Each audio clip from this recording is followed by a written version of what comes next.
작년 5월에 역행자라고 하는 책을 썼습니다. 그리고 또 올 5월에 조금 더 보완해서 확장판을 낸 자청이라는 사람이 있습니다. 본명은 송명진이라고 합니다.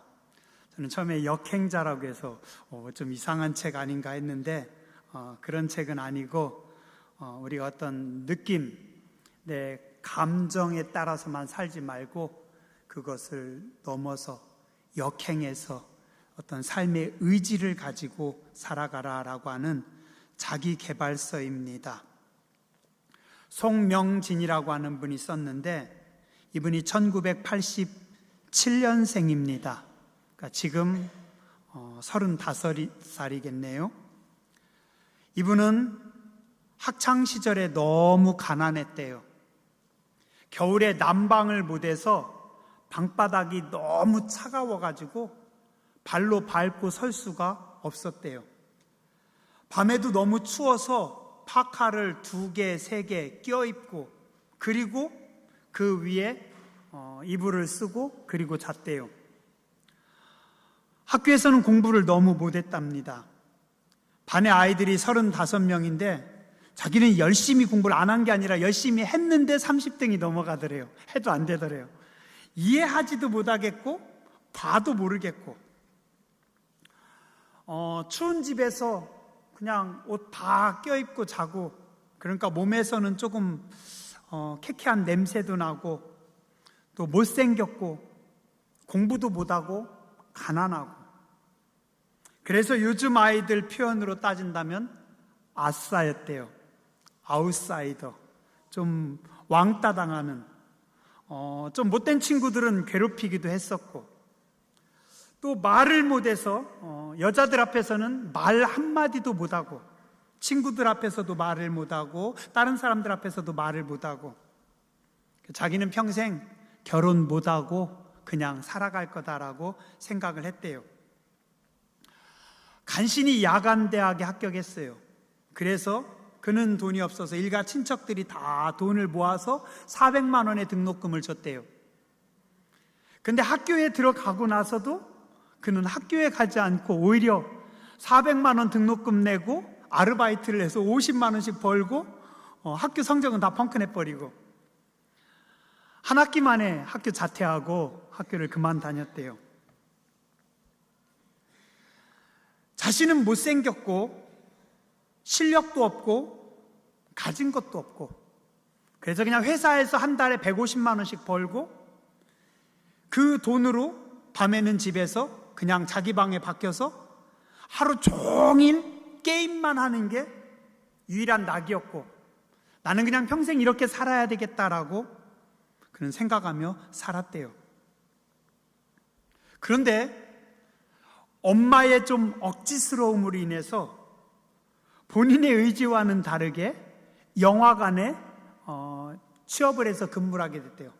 근데 영화관은 앞사람하고 뒷사람하고 서로 이렇게 대기하는 시간이 많은가 봐요. 그래서 자기들끼리 얘기를 많이 하게 됐대요. 자신은 말을 못하는데 사람들하고 말을 해야 되고 어떻게 할까 고민하다가 화술에 대한 대화에 대한 책을 한 권을 보기 시작했대요. 근데 신기한 게 자기가 화술에 대한 책을 보고 그리고 그 책에 나온 대로 사람들에게 얘기를 했더니 사람들이 좋아하더래요. 말이 되더래요. 그들이 언제부턴가 사람들이 다 왕따시키더니 자기랑 얘기도 하고 또 회식 자리에 자기도 데리고 가고 그러면서 사람들하고 친해졌대요. 신기하네. 책에 나온 대로 했더니 되네.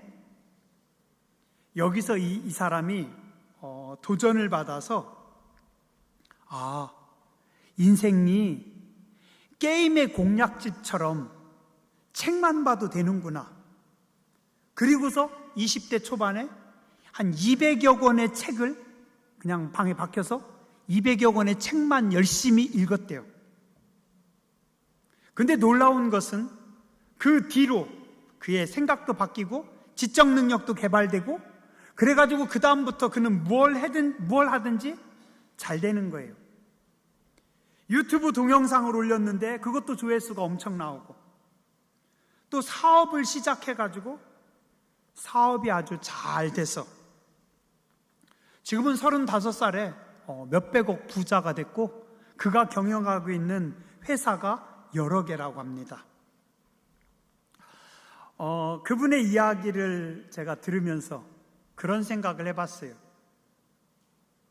만약에 내가 이 사람이 고등학교 때 모습, 아니면 하루 종일 집에 처박혀서 게임만 하고 있는 모습을 본다면 나는 어떻게 생각할까? 여러분들은 어떻게 생각할 것 같아요? 제가 볼 때는 폐인, 사회 부적응자, 낙오자, 별로 미래가 없는 사람, 그렇게 봤을 겁니다. 근데 그는 사람들의 편견과 생각을 뒤집고 오히려 폐인인 줄 알았는데 성공적인 인생을 살고 많은 사람에게 부러움을 받고 그리고 또 자기가 살아온 삶을 나누고 또 다른 사람을 격려하는 인생으로 바뀌었습니다. 오늘 우리는 인생을 너무 단순하고 편협하게 생각하고 바라보는 경향이 있습니다. 그리고 우리는 극단적입니다. 저래서 뭐 하겠어? 너 그래서 뭐 하겠니? 그 인간이 사람 구실하겠어? 그러나 우리는 사람을 겉만 보고 판단해서도 안 되고 그의 오늘만 보고 함부로 이야기해도 안 됩니다. 제가 어제 아주 재밌는 경험을 했어요. 저희 가족톡에 저랑 아내랑 아들이랑 딸이랑 4명이 있는 톡에 몇 마디 이렇게 대화를 나누는데 저는 학교 다닐 때 별로 공부 안 했거든요. 재미없었어요. 그냥 편하게 살았어요. 저희 아내는 모범생이었어요. 공부도 열심히 하고 장학생이었어요. 그런데 아내가 뭔가 글을 올렸는데 그냥 간단하게 쉽게 글을 쓴 거죠. 우리 딸이 엄마 요 맞춤법 이렇게 틀렸어 하고 맞춤법 틀린 걸 딸이 지적해 줬어요. 조금 있다가 또 지적해요. 한 화면 안에 틀린 게 2개나 지적이 당했어요. 떨어져서 있었는데 제가 그걸 쳐다보면서 혼자 너무 웃긴 거예요.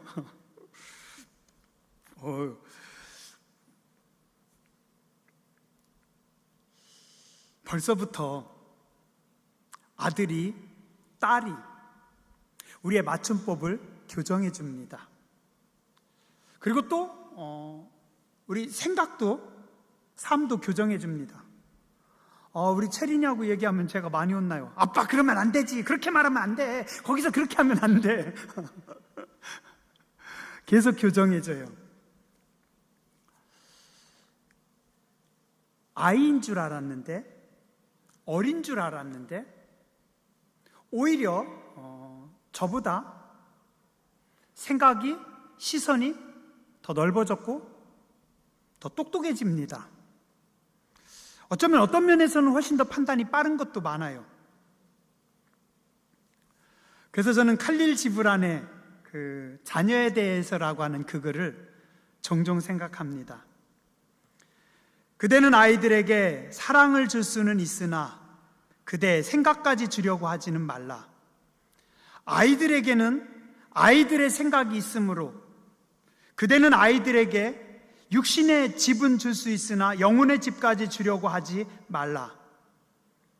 아이들의 영혼은 내일의 집에 살고 있으므로 그대는 결코 찾아갈 수 없는, 꿈속에서조차 갈 수 없는 내일의 집에, 그대가 아이들과 같이 되려고 애쓰는 것은 좋으나 아이들을 그대와 같이 만들려고 애쓰지는 말라. 큰 생명은 뒤로 물러가지 않으며 결코 어제에 머무는 법이 없으므로. 오늘 우리는 인생을 살아가면서 좀 살았다고 생각을 해요. 또 내가 뭔가 인생을 안다라고 생각해요. 근데 우린 인생을 모릅니다. 더군다나 나만이 아니라 다른 사람의 인생은 더 모릅니다. 우리는 너무나 많이 잘못 보고 잘못 판단하면서 살아가고 있습니다. 그래서 우리는 항상 겸손하게 낮아져야 되고 늘 배움의 자세를 내려놓으면 안 됩니다. 계속 배워야 하고 계속 변해야 합니다. 근데 오늘 나는 내 생각이, 내 경험이 제일이라고 생각해요. 내가 아는 그 몇 가지 길이 삶의 전부라고, 정도라고 착각하며 살아가고 있습니다. 아닙니다. 내가 모르는 길이 훨씬 더 많고, 내가 생각하는 정도가 아니라 내가 생각하지 않는 틀린 같은 그 길이 정도인 경우도 세상에는 참 많습니다. 내가 볼 땐 마음에 안 드는데 그 길이 지나고 나서 보니 오히려 지혜로운 길이었습니다. 오늘 우리는 너무 편협하고 시야가 좁은 작은 항아리 속의 올챙이들입니다. 한 사람만 더 소개해 드릴게요.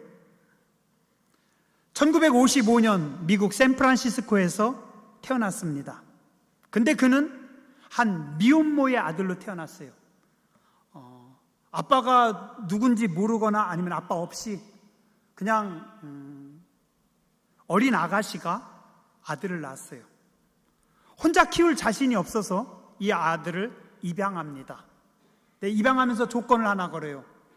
내가 공부를 못했기 때문에 우리 아들은 꼭 대학까지 보내주는 조건으로 입양하겠습니다. 그래서 그 아들을 받아들여서 한 집에서 입양을 했어요. 그런데 이 아들을 받아들인 그 집의 부모도 고등학교 때 학교를 그만둬 버렸어요. 자기들은 공부를 못했지만 이 아이의 생모와 약속을 지키기 위해서 어떻게 해서든지 대학을 보내려고 애씁니다. 자, 근데 이 아들은 초등학교 때부터 공부는 좋아하지 않고 말썽꾸러기였고 싸움 많이 하고 쉽게 좀 어떻게 보면 좀 뭐라고 해야 될까요? 약간 꼴통 같은 아주 어려운 아이였대요. 맨날 싸움하는 겁니다. 학교를 전학 갔습니다. 이 아이가 좋아하는 거는 아빠의 차고에서 그냥 이것저것 기계들 조립하고 만지고 그것만 좋아해요.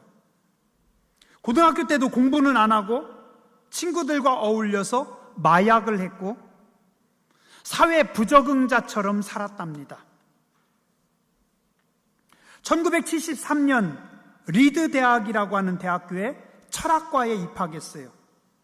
이 학교는 학비가 세기로 유명한 학교래요.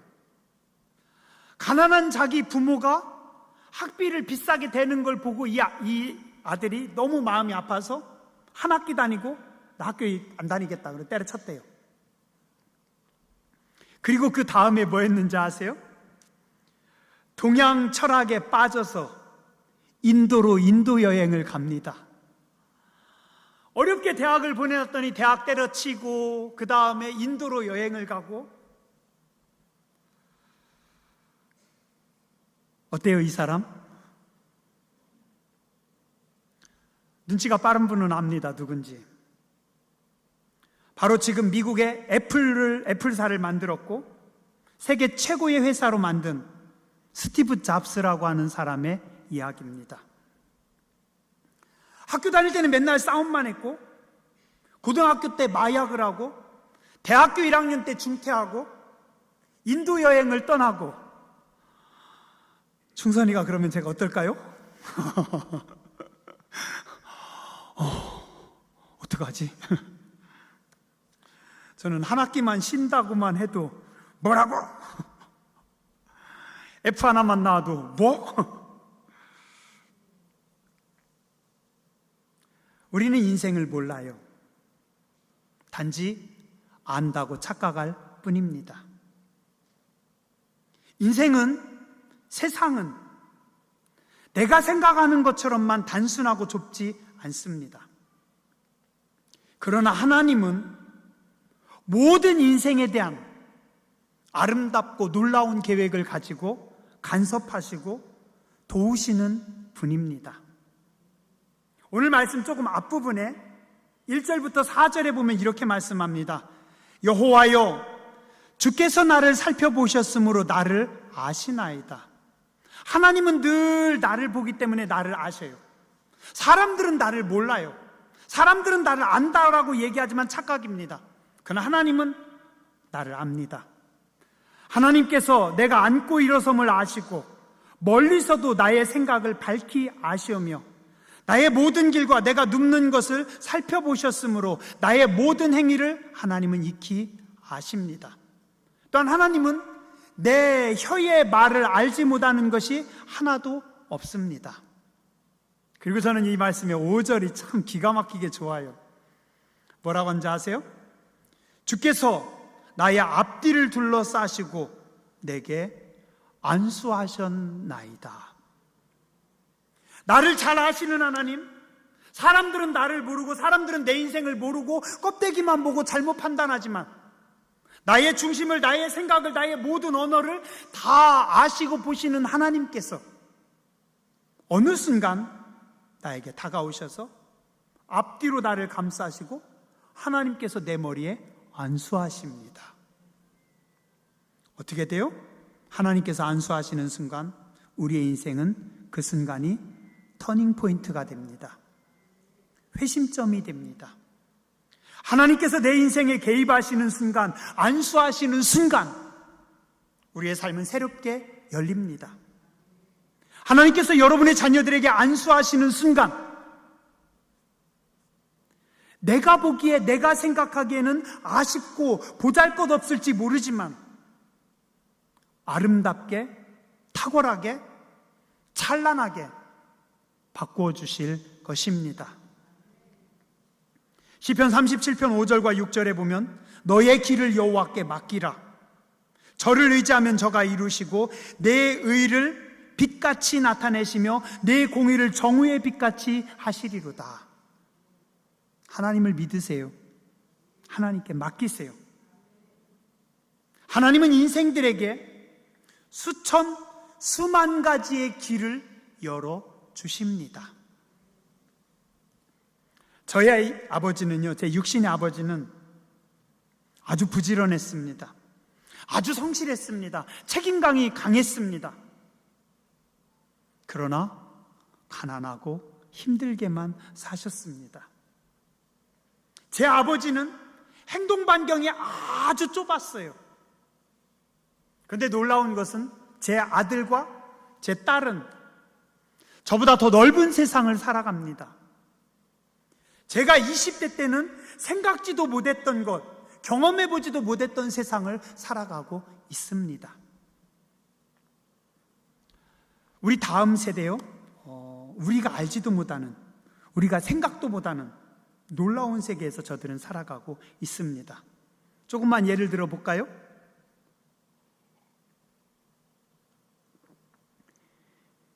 비트코인을 통장에서 빼서 씁니다. 이더리움이라고 하는 것을 씁니다. 가상화폐를 씁니다. 블록체인 속에서 놉니다. 메타버스 안에서 나만의 NFT를 만들고. 뭔 소리 하세요? 졸린 여러분들을 제가 지금 더 재우고 있습니다. 인공지능의 세상에서 AI의 도움을 받아가면서 요즘은 또 챗GPT가 또 전 세계적으로 VR을 쓰고 우리는 기껏해야 유튜브, 카톡이 다인데 완전히 다른 세상에서 우리의 다음 세대는 살아가고 있습니다. 전 가끔 그런 생각을 해봐요. 나는 비트코인도 모르고 나는 그런 거 아무것도 모르고 이렇게 멍하면서 뭔가 쟤네들에게 내가 길을 제시할 수 있을까? 기껏해야 뭐 부동산 투자, 갭 투자, 주식 투자? 야, 그런 걸 뭐하러 해?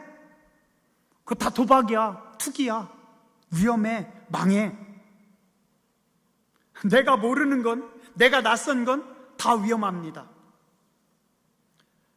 무슨 뜻인지 아세요? 여우가 포도밭에 들어갔어요. 아주 맛있는 좋은 포도가 열려 있어요. 맛있겠다. 군침 생기면서 이 포도를 따먹으려고 점프를 뛰었는데 안 따요. 이렇게 뛰고 저렇게 뛰어도 포도를 못 따요. 나중에 뭐라고요? 저 포도는 신포도야. 그러면서 갔대요. 누가요? 우리가.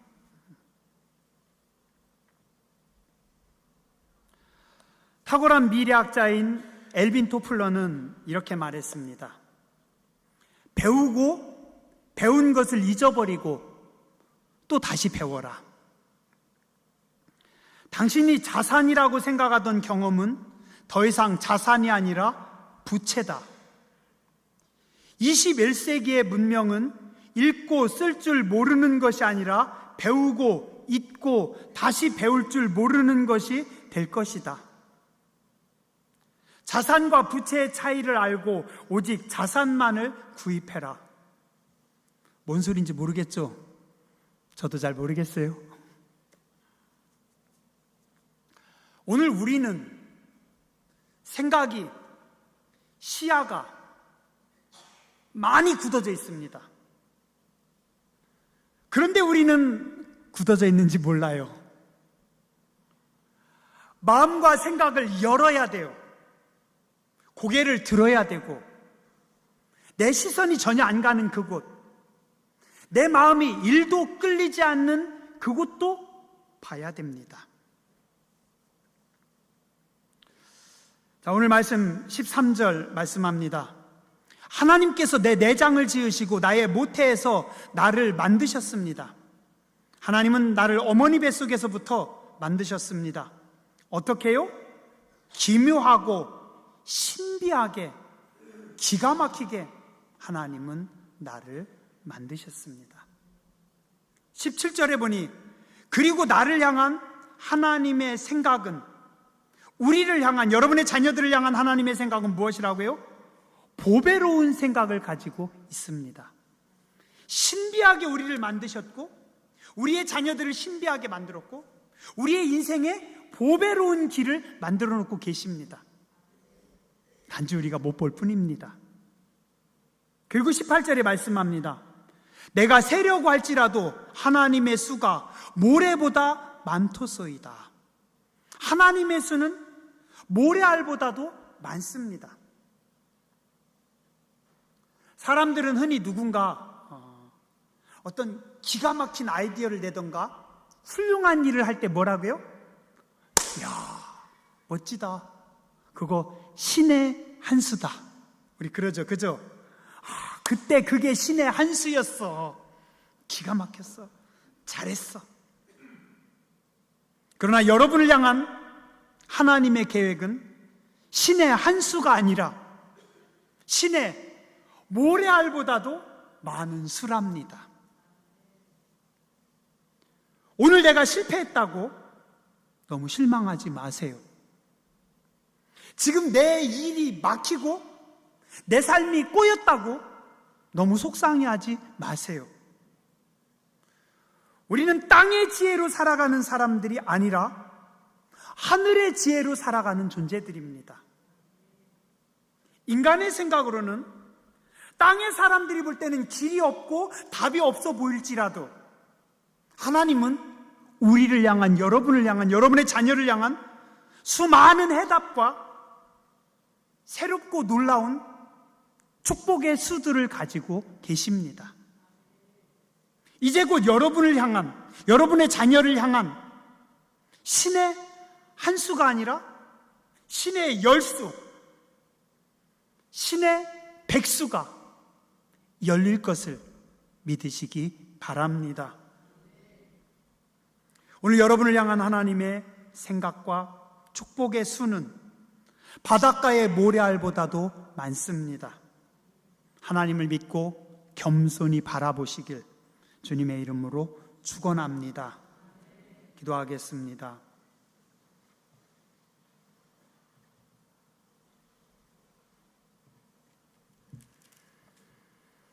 하나님, 우리는 답답할 때, 어리석을 때, 망했다라고 생각할 때가 참 많이 있습니다. 우리는 그냥 한두 가지 길이 단 거로만 생각하고 내가 생각했던 것이 최고인 줄로만 착각했습니다.